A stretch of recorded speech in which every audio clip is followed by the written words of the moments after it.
Hello, everybody, and welcome to Chapter Select, a seasonal podcast where we bounce back and forth between a series exploring their evolution, design, and legacy. For this season 4 finale, we are wrapping up our coverage on the Fast and Furious series. My name is Max Roberts, and I'm joined, as always, by Logan Moore. Hi, Logan. Max is one Iron Man. Tony Stark once said, part of the journey is the end. And this is the end, sort of. Like, the end for now until May of 2023. Are you Fast X? You're summoning the MCU into this discussion. Fitting, since, you know, it's basically all superhero movies at this point. It's basically the same thing, yeah. Essentially. So are you saying that Vin Diesel will snap his fingers at some point and sacrifice himself? I mean, I don't know how much else they have left to cover at this point. We fly cars in this film. Like, not just through the air, but into the space. Yep. They finally go to space. I don't know how much ground we have left to cover. So, yeah, maybe he will snap and half the cars in the universe will disappear or something. Oh, my goodness gracious. Yes, it's F9, the Fast Saga, or as some might call it, just Fine. Or as I call it, the worst title of all of them. Why F9, the Fast Saga? Like, what is? I don't know. It's so funny because we just complained with Fate of the Furious that they didn't have the courage to put the number in the 8 where it would actually make sense, and then this one they do put the number there, but then we have a colon and the Fast Everything Saga. Post Fast 5 has been poorly named, I would say. You like Furious 7, but they tried to do that with 6 and then they in the title sequence, but then it's not actually the name of it. Outside of that, Furious 7 is good, I think. It fits, and yeah, I just like those two movies. Fate of the Furious is actually a good title, but only if they would have done F8 of the Furious. Yes. Yeah. So, it's okay. At least it's not as long and drawn out as The Fast and the Furious Presents Hobbs and Shaw. Or as it's called in Japan, which is, do you remember? Wild Speed Super Combo. Wild Speed Super Combo, yeah. Which I didn't remember, so I'm glad you did, actually. Yes, I remember, because I made some art for it. Some special art for it. So for the last time, Max, let's run down this film. Last time for now. So I guess we'll talk about this more maybe at the end, but we will do future episodes for Fast X and Fast 11, whatever that's going to be, whenever those come out, and we'll put them in this feed. So this season will continue onward eventually years down the road, or months down the road, I guess, because we're somewhat close to Fast X releasing, but anywho, for the last time now, let's run down everything about F9, the Fast Saga. This film came out on June 25th, 2021. As we talked about before, though, this one got caught in COVID limbo, so it was supposed to come out in 2020, got pushed back a bunch, eventually came out in 2021. It was directed, again, by Justin Lin. Welcome back, and then soon after, goodbye, run off the set of Fast X. It was produced by Neal H. Moritz, Vin Diesel, Justin Lin, Jeffrey Kirschenbaum, Joe Roth, Clayton Townsend, and Samantha Vincent. There are a lot of hands on this now when it comes to producers. My goodness. Yes, very much so. It was written by Daniel Casey and Justin Lin, and the primary actors this time around were Vin Diesel, Michelle Rodriguez, Tyrese Gibson, Chris Ludacris Bridges, Sung Kang, Natalia Emmanuel, Kurt Russell, kind of, but not really, John Cena, and Charlize Theron. The composer was once again Brian Tyler. The stunt coordinators were Steve Griffin, David Kubua, who also assisted on Hobbs and Shaw, which you noted, J.J. Perry, Spyro Razatos, and Troy Robinson. The budget for this movie was $200 million, and even releasing in COVID times, it still made $726 million worldwide, which is low, but again, COVID. But coming off of... But it still made triple its money back. So yes, but coming off of Furious, it was, I think Furious 7 was 1.2 billion, and then I think Fate of the Furious was maybe 8 or something. We could check this. We have the power. But it's definitely the lowest one in a in the last few. I mean, they poured $200 million into this, so they surely expected to make 5 or 6 times their money back. So it is a disappointment on that front, but to still net $500 million profit, pretty good, I would say. Not too shabby for releasing in... on the earlier side of the COVID releases too. I really don't feel like the movies started getting off the ground again until, I want to say, like late summer last year with like Shang-Chi and Venom. Yeah, it was actually the first.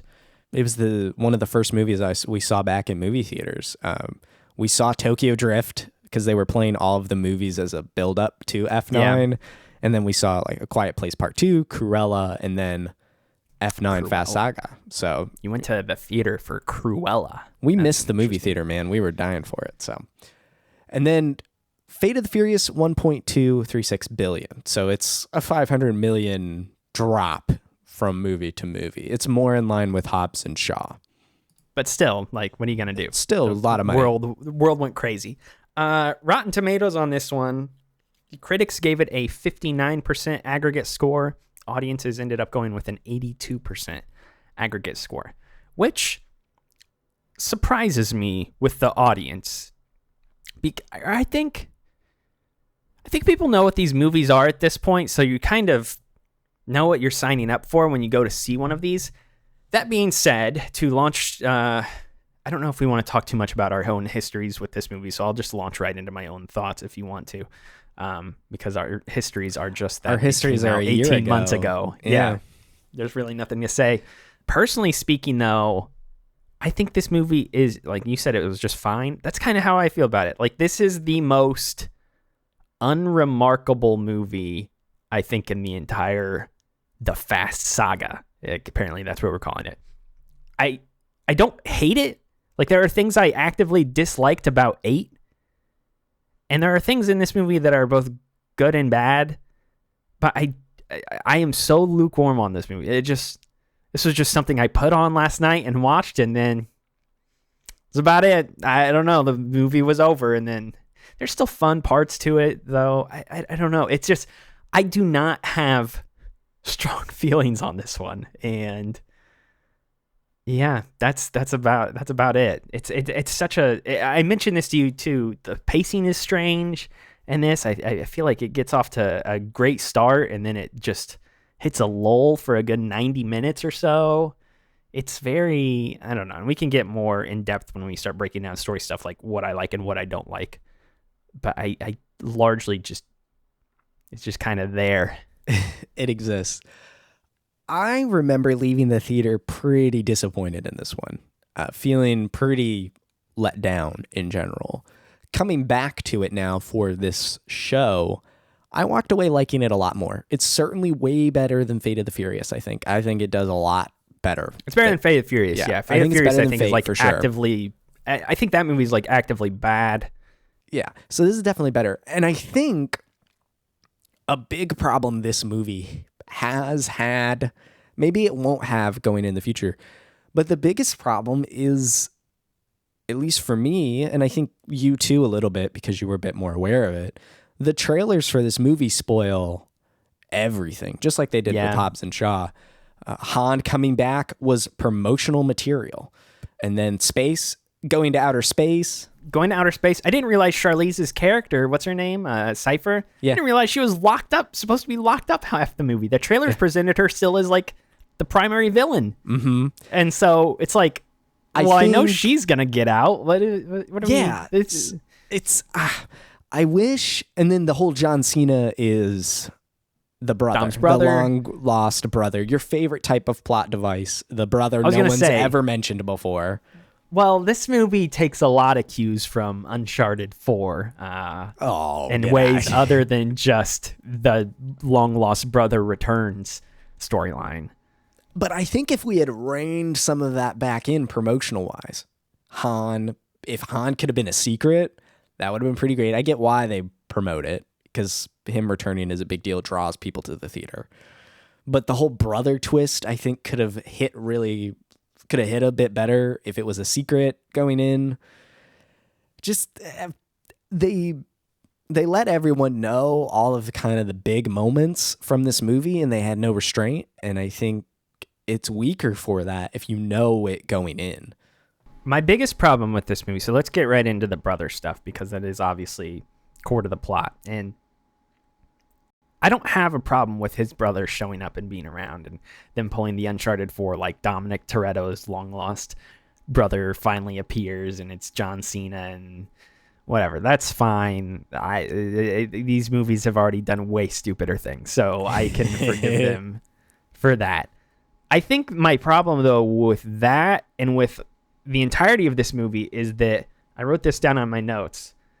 Is this movie should have been called Revisionist History, the movie, because there's so much in this that changes the past. Not only Dom and Mia having a brother that they never spoke of. Okay, that's one thing. That's the most obvious upfront duh thing.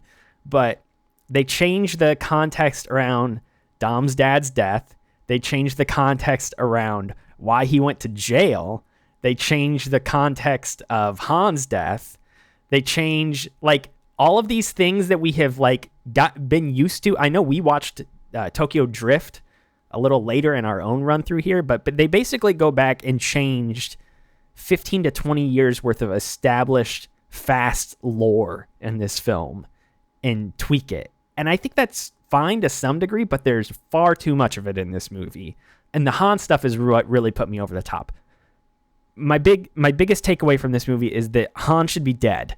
Why is he in this movie? I know people are glad that he's back and they're happy to see him and he's a fan favorite. He should be dead. He did not justify his existence in this movie and his return. And the way that they explain that is just so horrible. It's about family, Logan.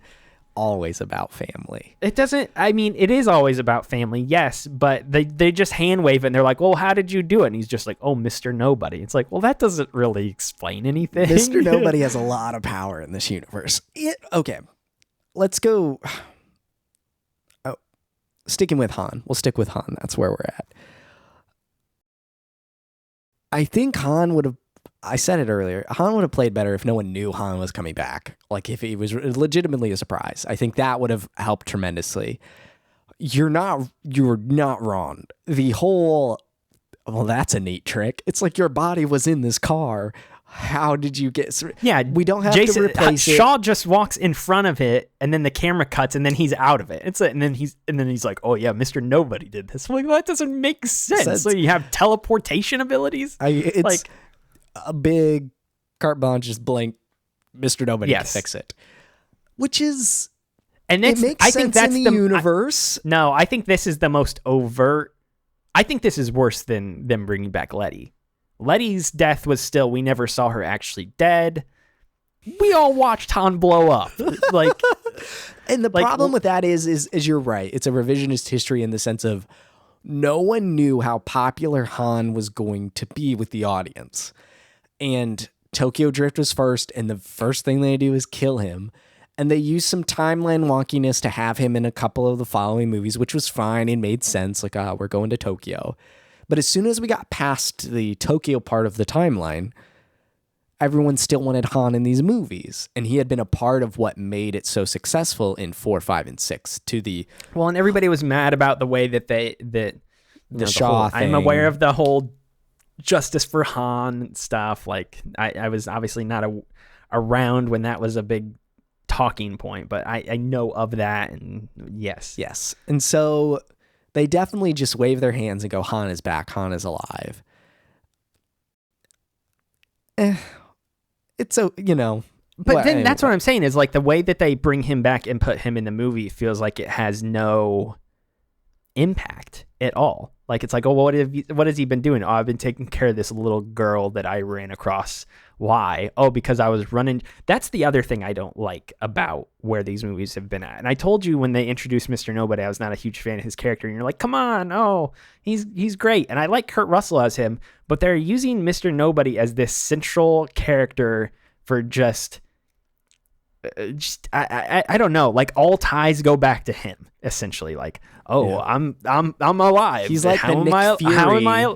He's the Nick Fury of the group. Kind of. How am I alive? Oh, it's because of Mr. Nobody. And then John Cena, I'm a super spy. How did you become a super spy? I teamed up with Mr. Nobody previously. It's like everything comes back to him somehow. Wait until Mr. Nobody is the true villain of it all. He probably will be, if I had to guess. It's not too far from Cecil in Invincible. Like, he controls everything and the whole groups and everything. But Cecil has like crazy tech at his disposal. Mr. Nobody's just like this dude who rolls up and he has a lot of money and cars. I'm not saying he doesn't have tech. I was gonna say, you're talking Cecil from Invincible, and he's got like portals and stuff like that. True. Like superhero stuff. And like invisibility technology. Like, he's got all kinds of stuff. Mr. Nobody's just like, hey, I'm a dude in a suit and I hide in this warehouse and I've got a bunch of cars and money, and that's about it. Yeah, okay, it's fine. It's kind of a fumbly way to handle it. And with Justin Lin back at the helm, the guy who created Han, I get why they went through the effort to bring him back. It just is for audiences. Narratively, it's just a wash. But now that Han is back, it's what do we do with this character going forward? Everyone's back in the family now. It did lead to some really good moments, though. I think the embrace... Han just walking into the base is like the most low-key, like, welcome back, man. But the hug with the Dom, I think, has some weight to it. I think they acted that out pretty well. And then seeing the Tokyo Drift boys back, which I'm sure we'll touch on when we go to space. Yeah. But having them see each other at the barbecue at the end, that's nice. Having, Lucas Black and Lil Bow Wow be there, it's cool. And then did you watch the Twinkies rocking Jordan 3s in this movie? I need to shout that out. There you go. The shoe call out. And then did you watch the post or mid-credit scene? Yeah, I did. Yes. Yeah, I think that's also a cool... It's rare to see Shaw surprised. And so that's a fun... Where will that... what happens there? Probably nothing. Fist bump. Probably a fist bump. They just shake hands and exactly. Then they're all family. But it's a good scene, and it's fun to see, Shaw punching a person inside of a punching bag and have that moment. So they do some cool stuff with it. And now that it's washed and gone, we can move on and just be like, hi, Han, what are you going to do in Fast 10 with Jason Momoa and stuff? So we'll go there. And Brie Larson. This movie's gonna be nuts. We'll come back to that. Put a pin in that. As far as actors joining this franchise, I want to have a discussion about that in a second. The brother thing. I don't think they really rewrote necessarily how their father died. He died in a car crash at a race. Well, they rewrote it in the sense that it was never mentioned that the person who sort of killed his dad was his brother. But no, I guess that makes sense why he never talks about his brother. But he also, he killed his dad, and that also wasn't the truth per se. It was the guy crashed into him and the car was set. He was going to lose the race, all that stuff. I'm okay with like the dad stuff there, the brother becoming a spy, whatever. I think the thing about the wrench, though, this is my problem with this. Is I don't understand your beef there. He still beat the guy. He did, but when that was first explained in some of the old movies, it was done in the sense to sort of explain that Dom Toretto has a checkered past, and he's not the best person, but he's trying to move past his mistakes from the past, and I don't know, become less of a feisty outlaw boy. He's a family man. And you're supposed to see his arc from there. You never directly see it, but it's implied that he doesn't have a good past and he has a checkered history. And then I'm going to steal some DVD players. Yes, and then he becomes a better guy over time. The problem I don't like about them going back and changing the context around that is that it's like, no, Dom was never actually bad at all. Dom was always justified. Dom was always good. And that kind of robs his character arc to some degree.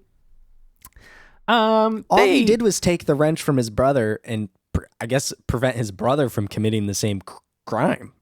Yeah, not he justified. Beat the guy that crashed into their dad within an inch of his life. I think that's... Yeah, I'm not saying that's not justified. Good. You're not supposed to Carrie, I mean, depends on who you ask. According to Batman, he would have done the right thing there. That's true, I guess. Vigilante justice. They still changed the context around it, though. When that whole wrench thing was first introduced, it was just done to the degree of like, maybe this guy has anger problems. Maybe he's prone to violent outbursts, and that's still true with how it's been changed now. But again, like I said, it is supposed to be a little bit more justified for why he did that, which then I guess for me, this also changes the context of Fast and Furious 1, because it was implied that like he has this history, he's been in jail and he's gotten out of jail, and now he's robbing DVD players and stuff like that, and so he's still not a great person. And so to me it's like, okay, well, he was kind of in the right to beat this guy up because this guy killed his dad. Not the right necessarily, but it's more of a moral gray area of sorts than it was presented before. And then he gets out of jail and he steals DVD players. Like, I don't know. Actually, he gets out of jail and he races his brother, and then at some point evolves into Vin Diesel. Yeah. I think it fits within the realm of the character so far. I don't necessarily. I should say the revisionist history on that front, I have less of a problem with. The Han stuff is the most egregious. The Han definitely is. Here we go. Pretend Tokyo Drift didn't. This part of Tokyo Drift just didn't happen. Especially with how it's showcased in the movie, like we said, where it's just a cut and he's in and out of the car. It's like magic. So yes, that is particularly bad. And then the stuff with Jakob, I don't have a problem with Jakob. Like, I know I've given you grief, as we mentioned, about Uncharted 4 for quite some time. This plot device in Fast and Furious, though, makes far more sense than in Uncharted to me, because this is just goofy. Because it's goofy? Because Uncharted is serious? You would think so, with the way he thought his brother was dead in Uncharted, so he just didn't talk about it, because Nate has issues he needs to work through. I guess I'm more accepting of it in a film series where cars are doing kung fu tricks, and then this guy's like, I've got a secret brother that I never talked about, compared to Uncharted, which yes is goofy as well, because this guy's mass murdering thousands of people. Yes, but they try to make the stakes more emotional in Uncharted and more character centered, I guess, which the Fast films are somewhat character centered. But what did you think of Dom IDing Jakob with a 1-frame freeze frame and seeing the blurry cross necklace? He's like, I know who it is. Only one other person has that necklace. This blur. It was goofy. It's super goofy. It was meant to more convey something to the audience than anything else. Like, this is a person from Dom's past. Yeah. It's very silly how it was done. Can we talk? Let's talk about John Cena a little bit more. What here? John Cena. What? That's what Santino Marella used to call him. John Cena. You have a big mouth, John Cena. There's no H. He was an Italian man wrestler. John Cena. Anyway. Let's talk about Cena, John Cena, Jakob, Toretto.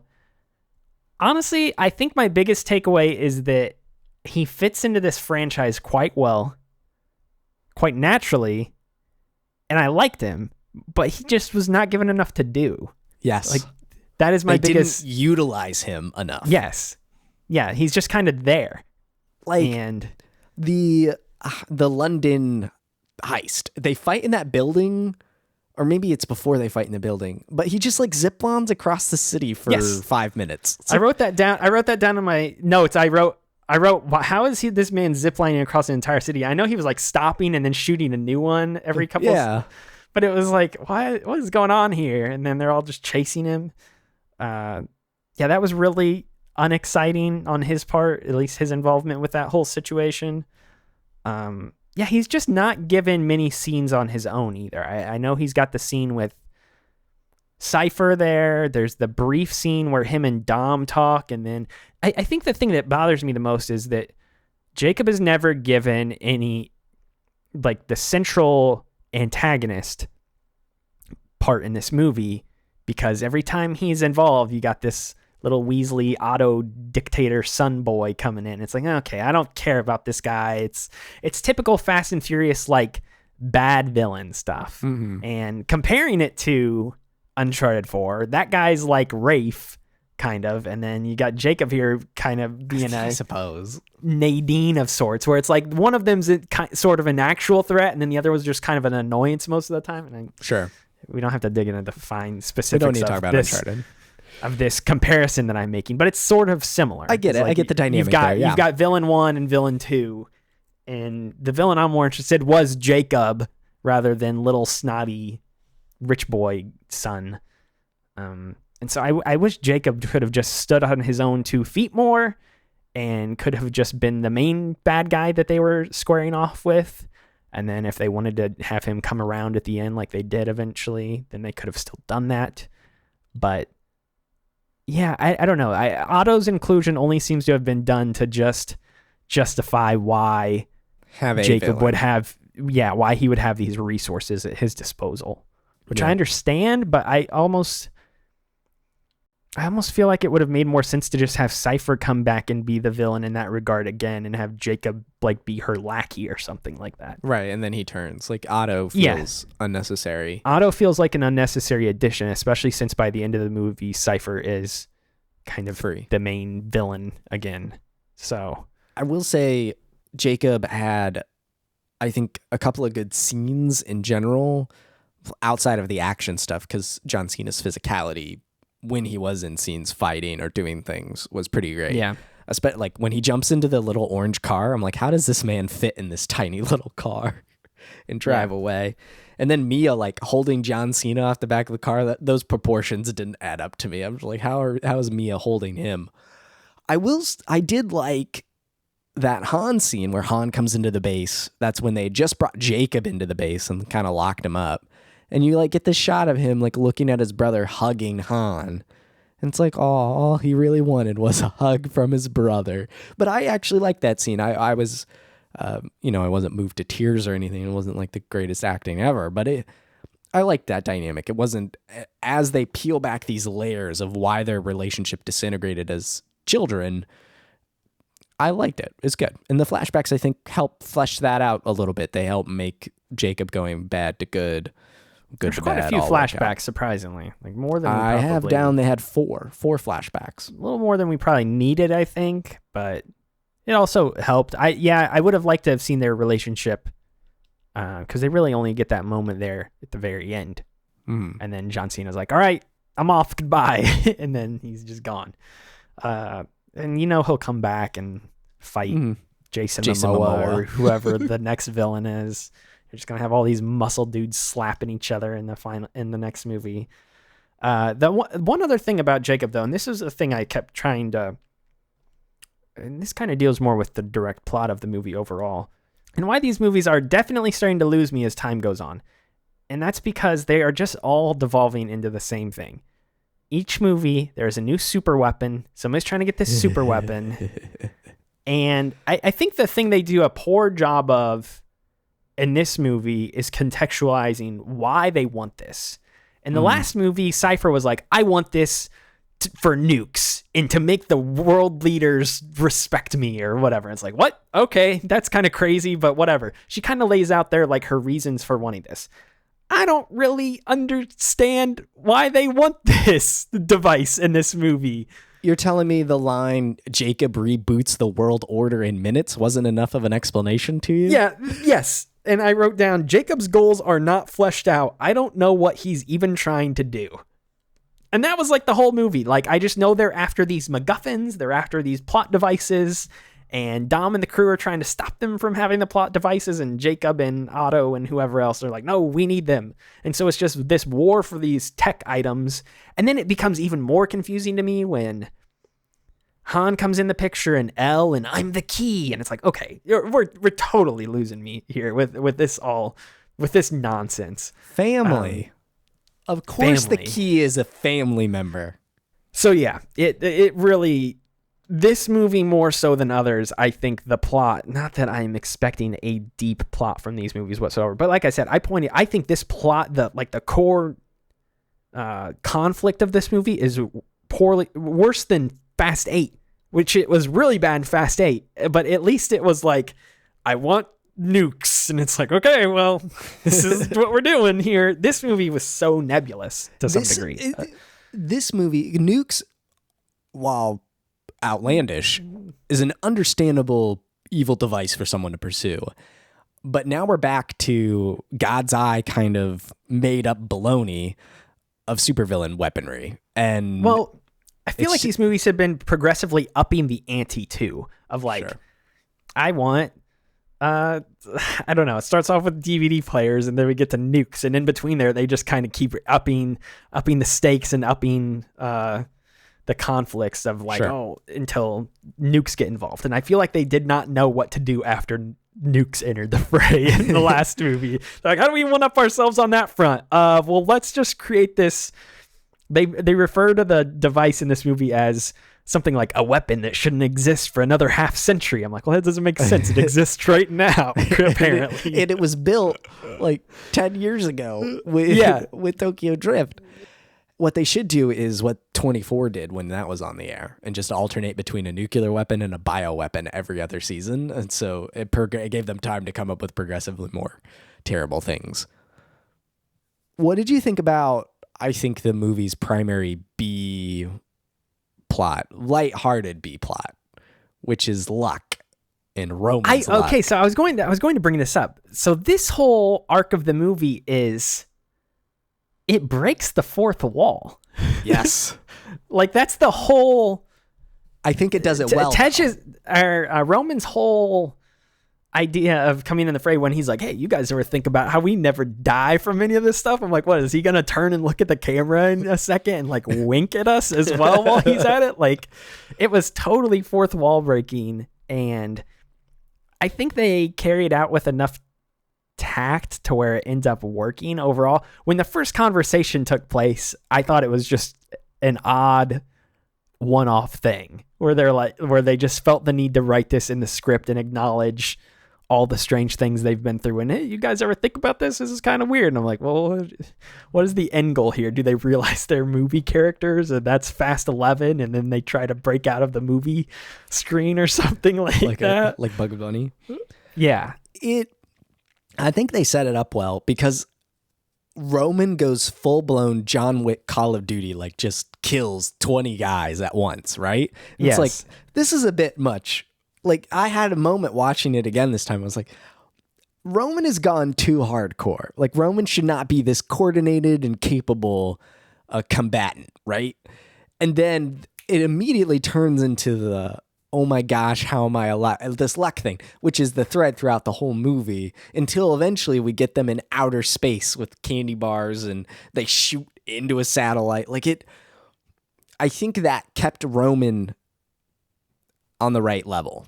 Like, it kept him funny, which is his role, and explained his ability to survive everything from falling in a frozen lake to going to outer space. I will say, I thought their arc was very separate this time around. Mm-hmm. Like, there was not, for a movie about, we're always talking about the family and how they're all a big old gang. I really felt like the group this time was pretty segregated from one another. There's clear divisions here. Mm-hmm. And Dom was kind of off doing his own thing, and Letty was associated with him to some degree. But Dom was kind of a loner throughout a lot of this movie, because he's got to take out his brother. You've got Ramsey and Tej and Roman, who are all like a threesome at this point. And then Mia kind of comes back in the fray and is sort of involved. Yeah. And then you've got Han coming back too, and they're just kind of all thrown in. But there's not really too many interactions between all of them where they're all sort of bouncing off of each other. They kind of keep them siloed within their different groups. Like Han and I guess Elle shows up, and then you've got Mia kind of working with them. Mia's the only one who kind of, I feel like, goes in between all the different groups in this movie. That's just because it's her first one back in, 2 films? So... Yeah. How do you think they handled reincorporating her into the movies? Because that was kind of she kind of, when Paul died, they didn't quite know how to bring Mia back into the movie without Paul. And so this was their first attempt at that. I thought it worked really well. So honestly, I think that's the best thing about the Jakob stuff is that it allows her to naturally come back in, because I didn't even think about it until she showed up and she's like, well, he's my brother too. And I was like, oh yeah, duh. Of course he is.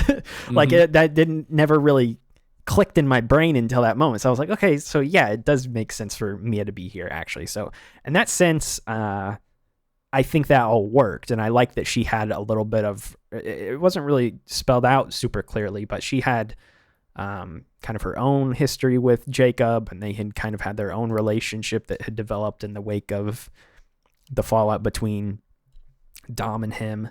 And I like that. Yeah, it made sense for her to come back into the fray in this movie. And I texted you about this, but it still is weird that Brian exists within this world, even though we know that he is dead. And there's a larger conversation I want to have. And I don't know if you want to do it now, or since we're naturally talking about it, maybe we can do it now. Yeah.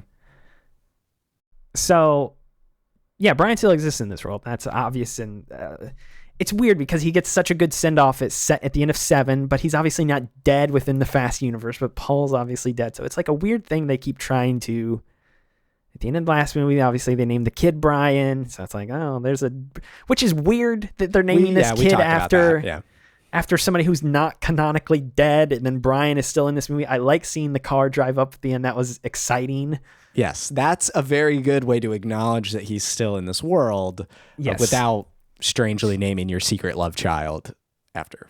So this brings us to what I wanted to talk to you about. And I texted you about this last night. I said, I want to talk about the thing I am most scared about with Fast 10 and Fast 11.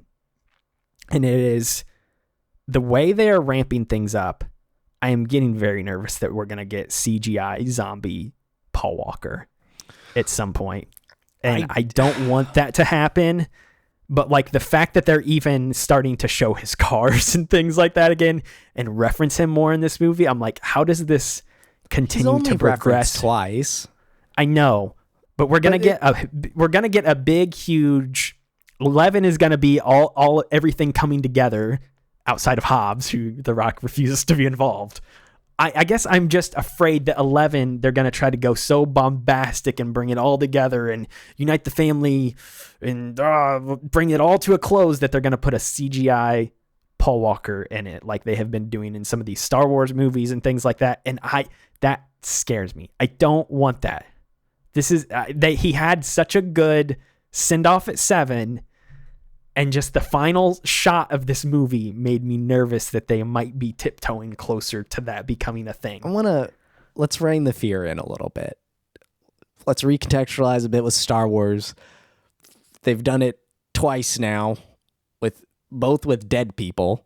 Well, they did it with Grand Moff Tarkin in Star Wars, and they did it with Leia, young Leia. They did it in Rise of Skywalker. Well, they did it with Luke Skywalker too, kind of technically on Mandalorian. They de-aged him and he's alive and he was actually there on set to shoot. Yeah, I know, but it's still different. I don't think they would do it. To be fair, maybe this is naive of me to think Hollywood wouldn't try to do something to make money. That's my fear. But everyone in these movies has been making this stuff together for over a decade, almost 2 decades. And I just don't... They knew him, right? Yeah. Like, I don't think they would bring him back in some computer way where he's not involved. I have a really hard time imagining that Paul's family would sign off on this, who I imagine legally has some say in the matter. Well, this is what I'm saying about with like Fast 11 being the conclusion. If the movie studio tries to pitch it to them as like, this is it, we got to put him back in, his likeness back in, this is it, this is the final sign off for everybody, blah, blah, blah, blah, blah, then I'm worried we could get that. And if it happens, I don't think they would. I guess it happens, but I don't think it happens. Want it to. It would taint 7 so much. It would. That's why I don't want it to happen. Is that has like the most memorable. That's like one of the most famous movie scenes of the past 25 years, probably. And another element that we're forgetting here, besides just the actors, is the writers on these movies. Justin Lin was one of the writers on F9, which first writing credit for the Fast and Furious, and he's also a writer on Fast 10. Justin seems like a pretty level-headed, nice person. Yeah. I don't think he would write Paul back in that way. I just, again, maybe it's naivete, but I really think Paul is going to be a car and a reference. Thinking of it from a scriptwriter perspective, I'm just scared. Maybe his car could show up in the final drive. You know, it's just like the skyline is just driving. I do not think we see Paul's face or his body. A car is as far as I think we get, and a car is fine. You know, I think a car is okay. Yeah, because the cars are the characters, right? That is and again, maybe my fears are unfounded, and I will give them the benefit of the doubt and say I don't think it's going to happen. Like I said, it's just my fear that it will. I don't want it to. Please don't do this. Please don't. Please don't. Speaking of dead characters, though, besides Han, what did you think about seeing baby boy Jesse? I forgot that was even them, to be honest. How rude. Because it's Mia, Letty, Vince, and Jesse. Two of our alums here. Yeah. Yeah, I forgot about them. They totally looked like costume-wise, they were dressed exactly like they used to be. It was pretty awesome, actually. Yeah. It totally took me back. Yeah, it wasn't too bad. Young Jesse. Never Short-lived for this world. Never forget. Wait until Mr. Nobody was involved in that death.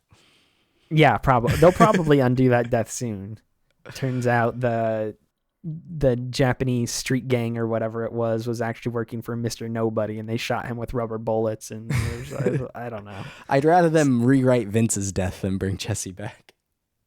Let me go back to something else, since we're talking about the future of the franchise to some degree with the Paul Walker stuff. Let me talk about something else I have not liked in these movies, and that is they're putting too many celebrities in these movies, which sounds like a weird thing. Well, like I'm fine with Cena being are you meaning famous actors or just the famous musician people trope that we have in the Fast and Furious franchise where a rapper shows up? Cardi B showing up was, I guess that is in line with the history of the series. Maybe I just really hate Cardi B. That was, I guess like thinking about it, like Ja Rule has been in these, like I guess Ludacris is in them, but he's a main character, so it's a little different.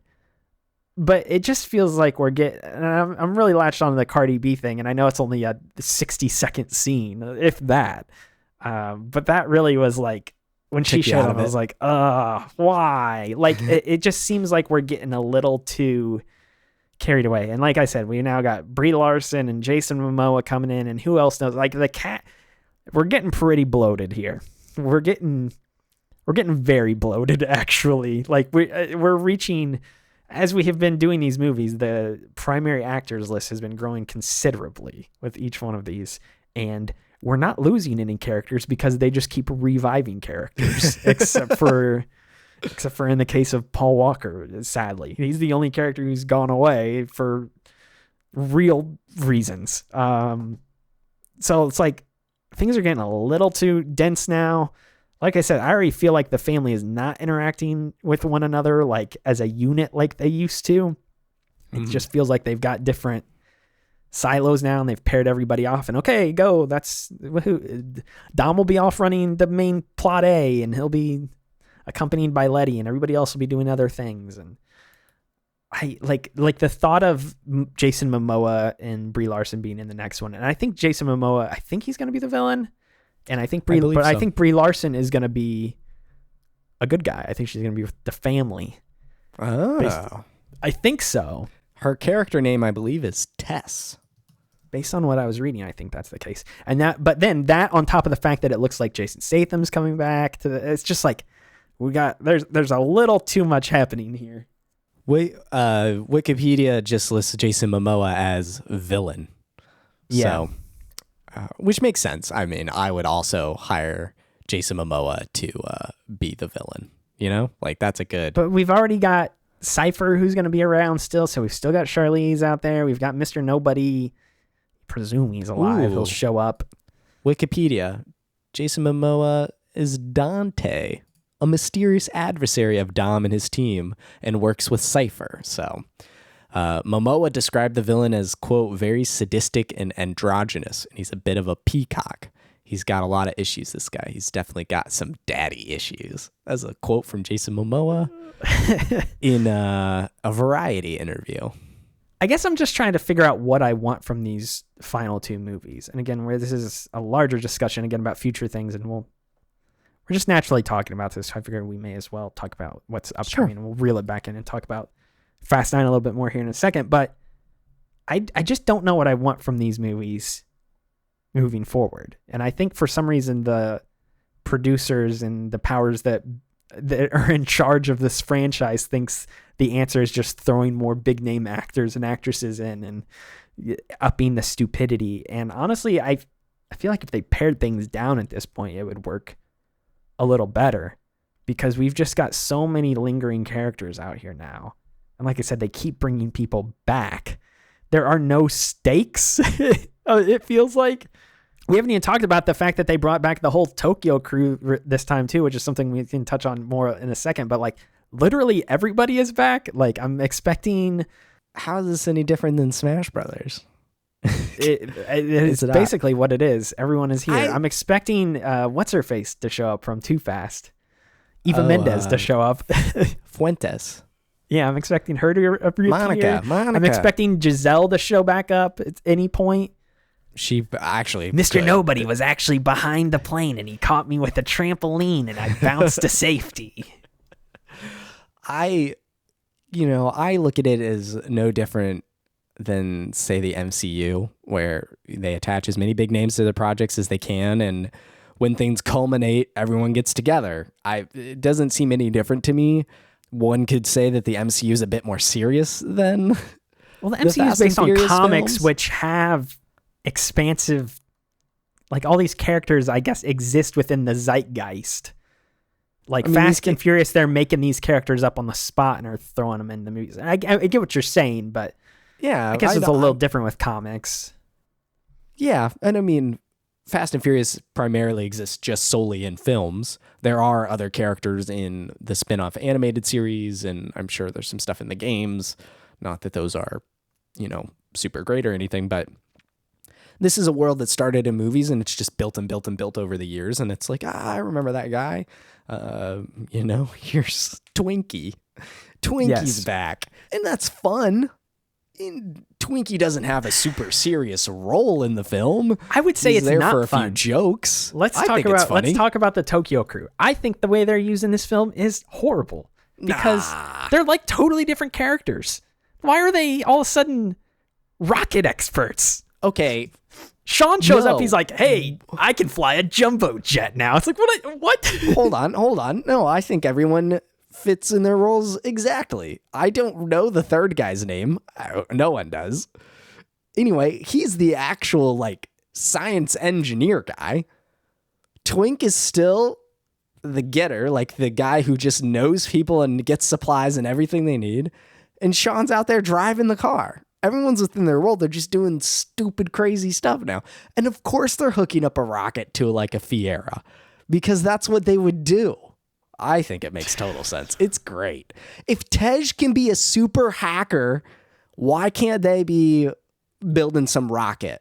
You're telling me the natural progression from their characters is to go from learning how to drift cars in a parking garage to then building rockets, strapping them onto a Fiero and trying to get them to fly, and Sean learning how to fly a military jumbo jet.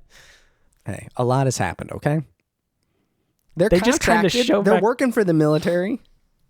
They just kind of show back up. I did not they like their probably work inclusion. for Mr. Nobody. Yeah, all ties go back to Mr. Nobody. I think the final reveal of Fast 11 is going to be, Dom, your dad that died in the car wreck was not actually your dad. I'm your dad. I'm not Mr. Nobody. I'm Mr. Toretto. I'm Mr. Star-Lord. Yeah, ego. I guess one last cameo. I assume you caught it. Stasiak's back. Who's that? The guy who Brian kept breaking his nose and kept owing him favors. Oh, yeah. Yes. Okay. Stasiak. I couldn't remember his name. Yeah, he gives them a favor by flying them out of there or whatever. Yes. I like it. Everyone is here. Everyone is here. Yeah, we're getting, it's just, it's a lot. We need the FBI chief from 1 and 2. I've watched these movies in pretty rapid fire order, and I still feel like I'm like, wait, who's this person? Like, I'm like forgetting things. And, but maybe I shouldn't. One thing we've not done is talk about the action in this movie. Yes.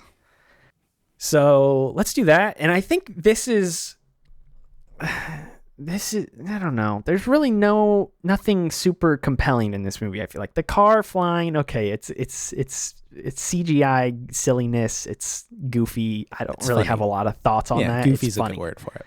I think the opening, the thing that I think is best about this movie is it comes out of the gate firing. That opening scene, like they jump right into it. It is the jungle. Well, Dom's on his ranch or whatever. They roll up and they're like, hey, Dom, something's happened. We need you. Boom. They're off and going. And then they're fighting. And then they're in the jungle. And like that whole first opening 15 to 20 minutes, I think, is great because it's fast paced. The action is fun. They splice in a lot of different set pieces with them driving over the landmine field and then driving across the bridge and then slingshotting across the bridge and John Cena driving off a cliff. And there's just a lot going on. And it doesn't really mesh together all that well, but there's a lot happening at once. And I think it's all pretty exciting compared to the final. I don't know. We'll start there. Did you have anything you liked about that opening? It's quick. We get in there. It's snappy. I will say the minefield stuff is practical. Not a real minefield, but really driving cars and blowing them up over explosive detonations and stuff. That's all practical. They really push it here in the front. And actually, the final set piece is also very practical. We'll talk about that in a moment. The goofiest thing, to borrow your word here, is hookshotting a bridge and swinging across the cavern, which they also ruined in the trailer. Yes. Also, I mean, if that's a first set piece in the movie, sure, you can show that off, but there's some later stuff. But yes, of course, it's actually a little reminiscent of Fast and Furious, where Dom is sitting at the bottom of the hill and the semi is rolling towards him, and Letty is like, Dom. She has a similar moment here of, what are you actually doing? And Dom is doing this precise math in his brain of, if I shoot the hook here, I will swing us across. And then he like turns his car wheel so it catches. Yes. It's so goofy. And I love it. I like the whole jet grabbing a car in the air. That feels very Super Spy, but in the over the top sort of way. Like James Bond probably would have done that in an older movie. Like flown and been caught. So that's fits with this Jakob character, the mystery. So it's a very good opening set piece. It sets a tone fairly well. But then we don't really have any great action sequences, I think, until the very end, because we've got the one that we already talked about where Jacob's just like, I'm slingshotting across town. And there's some things that happen in that one, but it's largely magnets, unexciting, I think. I think it's pretty funny that Ramsey doesn't know how to drive. Yeah, that's like a cute thing. Makes sense. Yeah. It's one it's more also layer something to her they character. spoiled in one of the trailers that I remember. She's like, I don't know how to drive. Again, this whole movie was spoiled in the trailers. It's funny though that she's part of this family and she can't drive. That is fun. I will say though, when Dom tackles Jakob off the bridge and they land on the car that Ramsey's driving, Dom doesn't even know that that's their car, I don't think, because then he gets in the truck and he's like, oh, what? It's you guys. And he's like surprised by it. Maybe he knew that was the truck because they technically, I guess, hijacked the bad guy's truck or whatever. It had all the magnets in it. So I don't know, but I thought that was kind of goofy. I'm like, oh, he just tackled this guy off a bridge and magically landed on his friends. That's very convenient. The ending scene, though, it just does not feel... It's a mesh of... there are practical effects in it, and there are some cool things that I like when they use the magnet to flip a car into a guy and blow him away. Mm-hmm. They really lean into the car foo more than ever before because they have the power of magnets at their disposal, so they can really spin and flip things out. So that's fun in that regard. But again, they ruin, like the trailers ruin everything. Like the big flip of the giant truck, rolling that truck into the plane, the drone. Yes. There at the end, that Cypher, like everything was shown. Yes. So stepping away from that though, which is so unfortunate, and it's going to be really hard. I mean, it's hard. It's hard to do, and those sequences are still fun. Like seeing the truck flip and then Dom rolling it. It's so goofy, but it's like, okay, well, I saw it, I guess, before the movie. I don't know if you could tell, if you felt it, but that whole chase with the big Caterpillar truck thing is practical. The flipping of the cars with magnets, not actually magnets, more explosive charges and wires and things like that. But that whole chase is practical. They actually put like a nose on the front of that big truck, and that's how they were flipping the cars off of the front of it, throwing these cars into it and flipping them. It was this great chase, and you can feel the kinetic energy there and the car spinning around and being attached. It's a really great scene that the bulk of it is absolutely ruined in trailers, but it's cool to see and stuff. The final roll down the hill is kind of there. We get a replication of the Fast and Furious 1 ending where Dom is now the person giving away the 10-second car so someone can escape the law. It's just a good chase with good physical action as well. John Cena really gets to flex here and show off his ability to do action set pieces. It's great stuff. And seeing Han back, and what is the girl's name again? I think it's Elle. I think. Yeah, so Elle's there. She pulls out the giant machine gun and is shooting at people. So everyone gets kind of a piece of the pie here to do something to stop hacking a satellite. How do we do that? So I like it. It's fun. It's fine. It's just not very. I think it's better than the submarine. I guess. Yeah, because it's actually real in a straight line. Yeah, it looks less CGI-y than the last one, and that was the thing that I was happy about, is the effects looked more practical this time around, and they were, like you were saying, for the most part. You could always tell when it wasn't, but also it wasn't so overt. Yeah.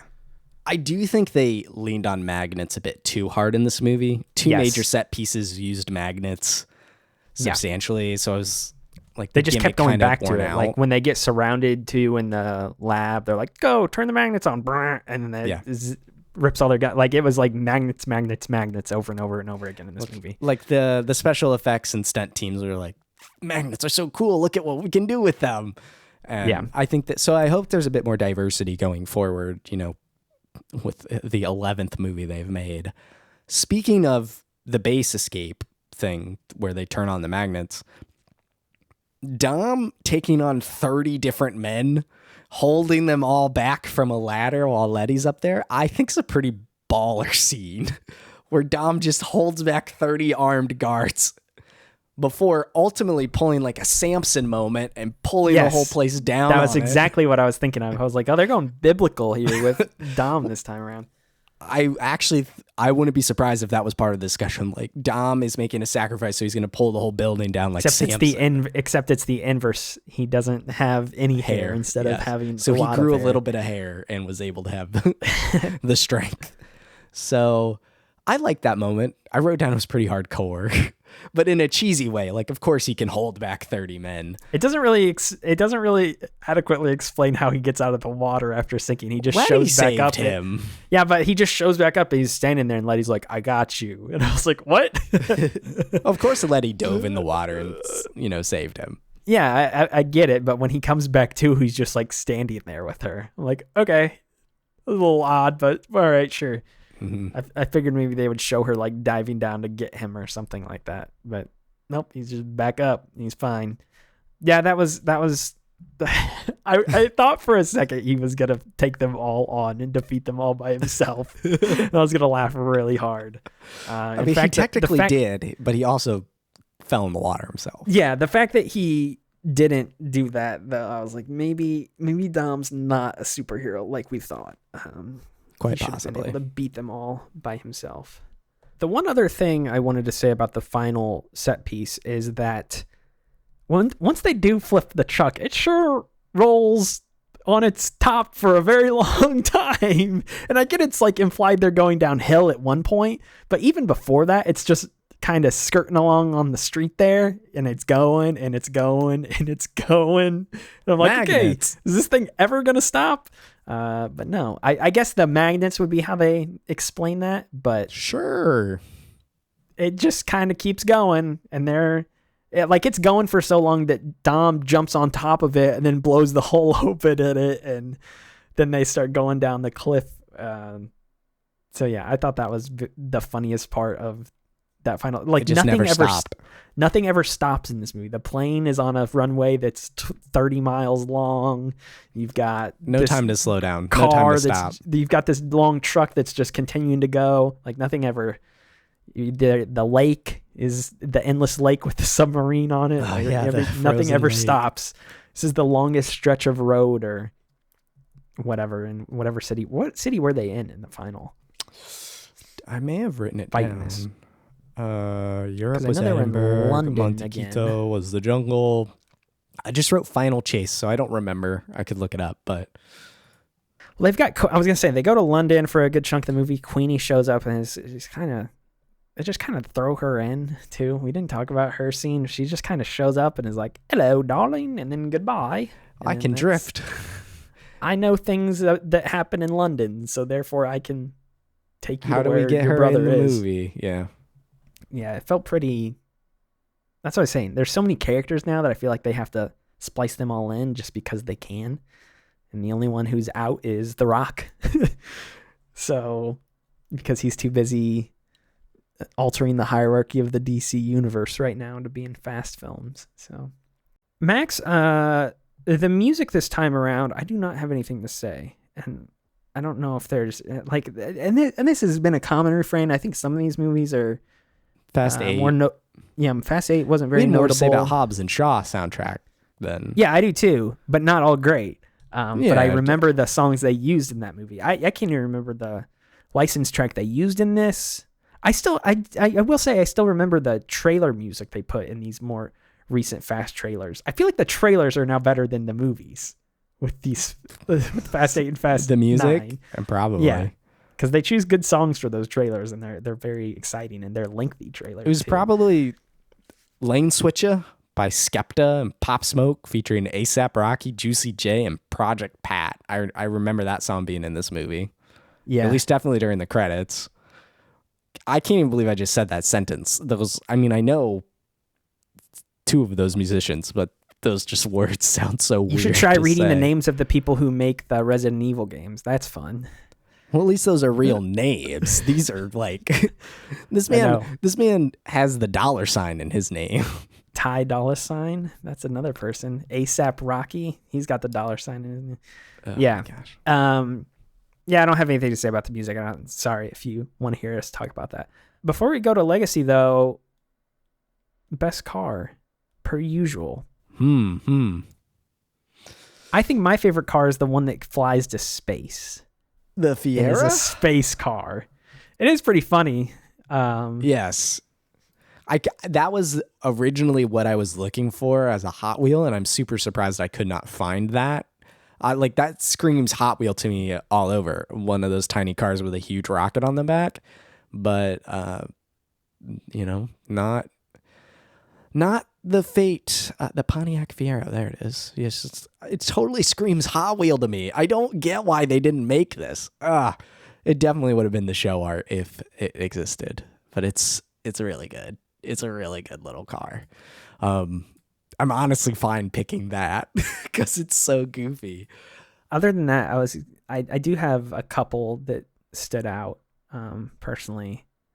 I mean, special shout out to the Nissan Skyline at the end. Yes, of course, always. You gotta shout out his Skyline showing up and rolling into the parking and to the driveway there. Other than that, though, I do like. I think it is the orange Toyota Supra that Han Jakob drives. and then Jakob Han flees and then in. Jakob drives at the end. I think that's one of the cooler ones. Well, they brought, because the Supra is Han's car, Yes. So it's, of course, we bring that back as well. And then Jacob takes it, and you got the Toretto boys driving around together, and of course you've got Dom and his Charger. I do like that they go back and establish why he likes Chargers so much too. It comes from his dad. Yeah. So the Supra is good. I like the car that Dom and Queenie drive around, which apparently is the 2018 Noble M600. I've never heard of Noble as a car manufacturer. It looked more like a McLaren to me. But I like it. It's a purple, kind of sparkly little car. Pretty neat. The one that you said Queenie drives? Mm-hmm. Yeah. Yeah. That's one of the only other more notable, I feel like there's not many sports cars in this movie. There's the typical Chargers and some Mustangs and stuff like that. The Mustang I was going to bring up simply as a shout out to having a Mustang be a prominent car and have a character associated with it. There have been Mustangs in previous Fast and Furious movies, but never tied to a character. So it's nice to see that the Mustang comes out, and it's a logical choice to Dom's Charger. I mean, to have that kind of rivalry. They both would like a muscle car. Charger, Mustang. All we're missing is a Camaro, maybe a yellow one, and Bumblebee can show up. And then we've got Transformers and Fast and Furious, and they all come together. So I at least like that the Mustang's there as a new character to visually associate with. This is actually very late into production, as in a couple of weeks ago. I realized I should have also bought Jacob's Mustang, and I could have had dueling brothers as the cover art for this episode. That would have made a lot. I'm really upset I didn't do that, and it took me so long to think of that. But I like that the Mustang's here. I'm perfectly fine giving it to the Fiero, though. The flying Fiero. Yeah. It's so good.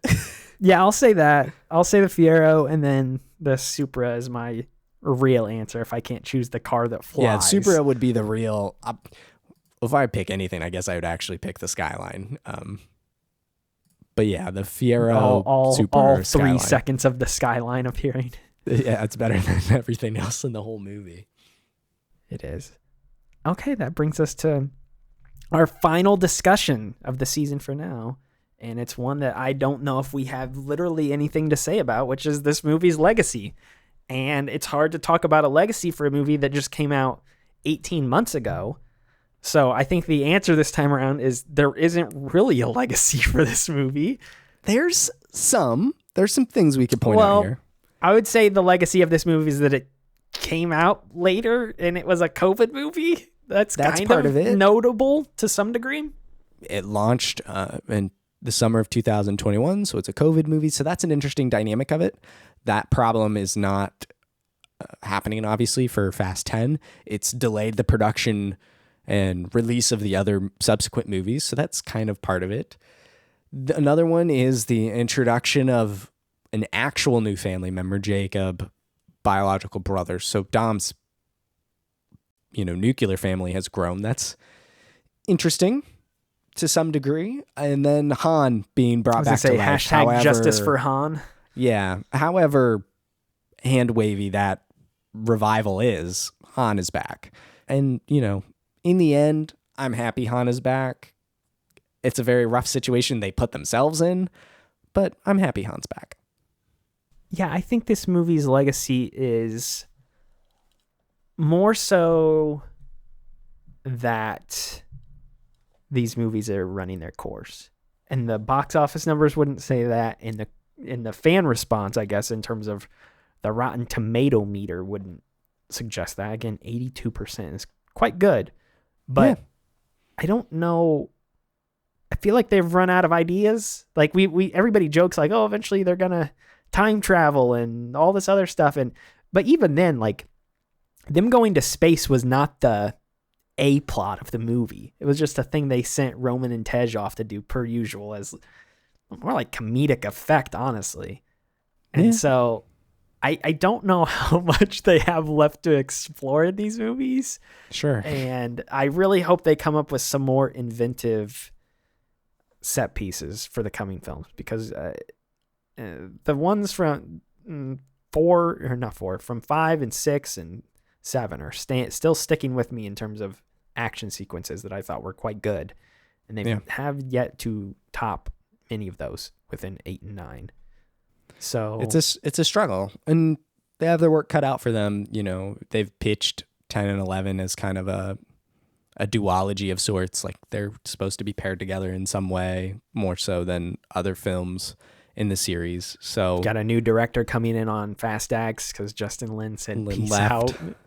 So we're due for the Fast 10 trailer here fairly soon. I wouldn't be surprised if it's the Super Bowl here in a couple of months is when they'll put out the first trailer. They usually do for this film. I know they did their own event around it. They're like, we're gonna have a trailer drop event, everybody. So maybe they'll do something like that again. They could. I think the Super Bowl. I'll say for this, going off of how they've handled the last couple trailers because I remember this just because it's been pretty recent years. The Fast trailers are pretty long, so I think a Super Bowl spot would be too long. Well, no, they could have a 60-second cut of it for the Super Bowl and say watch the full thing on YouTube. Yeah, and they'll probably do that regardless. Because they've done Super Bowl ad spots in the past, and you know, a movie this big probably is going to have a Super Bowl commercial. We'll have the trailer out before. I mean, that'll be the latest, probably for sure. We'll have because the movie's out in May, so March, April, May, a 3-month promotional cycle. That makes sense to me. Yeah. Here at the end of this season, Logan, I have to ask, you don't have to give me the whole ranking. I guess you could if you wanted to, but I just want to know what was your favorite movie, and you know, what do you think now that you've seen them all? Because I've preached the gospel of these movies for most of my life, and you're brand new. So I'm just kind of curious at the end of it all here, how you're feeling and what you liked the best. I miss Paul Walker. That is my big takeaway. Yep. I really like 5, 6, 7, 1, and 2. Okay. And I'm not much of a Tokyo Drift boy, like I told you. And 2 is not very good, but I just like that it's such a piece of its time. Yeah, that's why I like it. I like the old ones because they are from that era. And yeah, we've obviously talked exhaustively about all these. I think these movies are fun. Like, I'm not expecting high art. Like, I'm very much looking forward to Fast X coming out and going to the theater to see it. And yeah, nice little summer popcorn blockbuster flick. So I'm glad I have been pulled into the fold here. And I think these are fun. It's about what I expected. Like, these movies haven't been anything that I was not necessarily anticipating. I would say that I do not think I am as big a fan of them as you are or some others. You and I talked, I think, off air like a week ago, and I said, like, I don't think I'll ever find myself sitting around one evening being like, I really feel like watching Furious 7 right now or Fast and Furious 6. Like, I can't see myself rewatching these movies too much, but I have enjoyed the run through of them all for what they have been. And I do not regret watching them. I don't know. Okay. I'm glad that you've watched them. It's certainly an unconventional way to watch them for the first time so close and do a show about them at the same time. Yeah. So now that you kind of have a 5-6 month break and ultimate build up to Fast 10 and then a couple of years for 11, I think that'll be interesting to see how you feel. You'll kind of get in on the hype cycle, I think, a little bit, assuming I generally now just watch the first trailer and then don't watch the rest of them because they spoil everything. Yeah. But I'm glad that you're here. I'm excited to do the next couple of episodes with you when we finally get to those movies. It'll be fun to see. And, we'll see if they bring back any characters that you really want. You'll get hyped for Monica Fuentes' return to the Fast family. Honestly, the only thing they could get me really hyped to do is if Hobbs did come back and the whole Rock beef has been squashed behind the scenes, but nobody knows about it. But given everything The Rock has said, no, that is not happening. And The Rock has been pretty blunt about that. So, Oh, well. Yeah, it sucks, though, because again, not to end this on a downer note, but I think the characters that bounce off of Dom the best are Brian and Hobbs. Yep. And they're both out of the picture now. And then so it'll be so okay. we've got a little bit too much Dominic Toretto without anybody to reel him in too much. And I think Letty's trying to fill that void now in the past couple of movies, and I don't think that works to the same effect. So maybe we'll get John Cena back in a bigger role, and I think I would like that, because like I said, I feel like he was not in this movie enough, and he should have been in it more prominently. So maybe that'd be my hope for Fast X. And I think that does it for F9, the Fast Saga. Thank you all so much for listening. You can find the show online at chapterselect.com or follow us on Twitter at chapterselect. You can find Logan on Twitter at moreman12 and his writing over at comicbook.com. You can find myself on Twitter at maxroberts143 and my writing over at maxfrequency.net. Season 5 is all about Resident Evil, and it kicks off here in 2 weeks. Normal release schedule. Season 5 starts on January 11th with Resident Evil 1. Logan and I have been playing those games while making this season, so we're very excited to jump into the world of Raccoon City, Stars, the Umbrella Corporation, and all of that jazz. So we hope you will join us for Season 5 here in 2 weeks. Until then, adios. Bye, everybody. Chapter Select is a Max Frequency production. This episode was researched, produced, and edited by me, Max Roberts. Season 4 is hosted by Logan Moore and myself. Season 4 is all about the Fast and the Furious. For more on this season, go to chapterselect.com/season 4. Follow the show at Chapter Select and check out previous seasons at chapterselect.com.